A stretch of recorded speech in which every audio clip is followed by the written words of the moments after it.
Mentally ভাবে আমি depressed, আমি ডিপ্রেশনের মেডিসিন খাচ্ছি, আমি নিউরোলজিস্ট দেখাচ্ছি কারণ আমার এগুলোর ঘুম হচ্ছে না। মানে এই সব রিজনেই আমার দুটো ছবির শুটিং শুরু করার কথা ছিল, তাই মেন্টালি স্টেবল না, দ্যাটস ওয়াই আমি করতে পারি। আজকের অ্যাওয়ার্ড প্রোগ্রামটা আসলে একটু ডিফারেন্ট অ্যাওয়ার্ড প্রোগ্রাম, এটা বিজনেস টাইপের অ্যাওয়ার্ড প্রোগ্রাম। এখানে আমাকে as a doctor and entrepreneur হিসেবে আমাকে অ্যাওয়ার্ড দেওয়া হয়েছে। সো এটার জন্যই আসলে আসা, এবং এখানে স্পেশাল গেস্ট হিসেবে আমি আছি শুধু।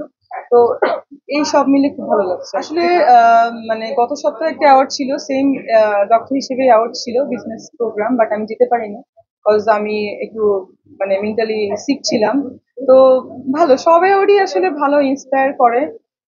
যে কাজই করুক সে কাজেই অ্যাওয়ার্ড ভালো আসলে। আর একটা ব্যাপার হচ্ছে যে আমি মাঝখানে তো এই ক্রাইসিসের জন্য আমি আসিনি, লাইক আমার ফ্যামিলি ক্রাইসিসের জন্য, বাবার এই কাহিনীর জন্য। বাট তারপরে একটা ব্যাপার হচ্ছে যে আমি এভরিডে কোনো অ্যাওয়ার্ডে যেতে চাই না, কারণ দেখা যাবে পরে আমার কাজ বাদ দিয়ে সবাই আমার নাম দিয়ে দিবে অ্যাওয়ার্ড নায়িকা।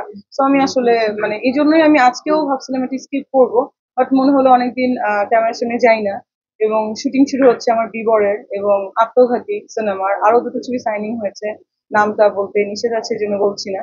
তো অলরেডি 4টা ছবি আমি শুটিংটা ভাবছিলাম কমপ্লিট করেই আমি ক্যামেরার সামনে আসবো, কারণ সবার একটা ধারণা যে আমি কখন ছবি করি না করে শুধু আমি অ্যাওয়ার্ডে যাচ্ছি, মানুষের অনেক কিউরিসিটি। বাট আমি যখন ছবি স্টার্ট করি আমি অনেক ছোট ছিলাম, আমি ইন্টার ফার্স্ট ইয়ারে পড়তাম। তো সেই সময়ের সঙ্গে এখন অফকোর্স আমি একটা ম্যাচিউর, আমি এজ এ ডক্টর। তো ওই ব্যাপারটা এখন তো লুকস চেঞ্জ হবে, এটা মানুষ বুঝে না, তার জন্য আমি ভেবেছিলাম যে কিছু কাজ করবো আবার, করার পরে দেন আমি আবার মানে মিডিয়ার সামনে যাব।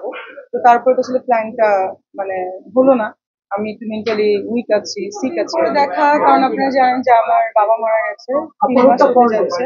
তো এই কারণে আমি আসিনি, আমার মনটা খুবই খারাপ, আজকেও আমার আসার কথা ছিল না, আমি খুবই মানে